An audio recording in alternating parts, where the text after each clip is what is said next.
ফজরের 2 রাকাত সুন্নাত এ পুরো দুনিয়া আর দুনিয়াতে যা কিছু আছে সব কিছুর চাইতে উত্তম। তাহলে যে 2 রাকাত সুন্নত পৃথিবীর চাইতে উত্তম, ওই 2 রাকাতের সুন্নতের পরে যে 2 রাকাত ফরজ রয়েছে, এই ফরজের আল্লাহু আকবার কি দিয়ে মিটাবা? এই ফরজের সামি আল্লাহু লিমান হামিদা কি দিয়ে মিটাবা? কত টাকার মালিক হয়েছে তুমি নামাজের কাফারা দিবা? যেখানে সুন্নত 2 রাকাতের মূল্য পুরো পৃথিবীর সমস্ত সম্পদ বিক্রি করে যদি একটা স্বর্ণ কিনা হয়, ওই স্বর্ণকে যদি এক পাল্লা রাখা হয়, আর ফজরের 2 রাকাত সুন্নতকে যদি এক পাল্লা রাখা হয়, ফজরের 2 রাকাত সুন্নত ভারী।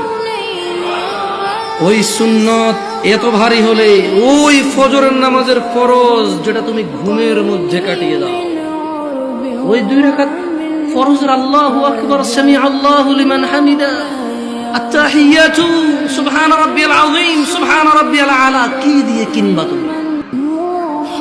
কি কয় টাকার মালিক হয়েছে যে 2 রাকাত সুন্নতই পুরো পৃথিবীর চাইতে উত্তম?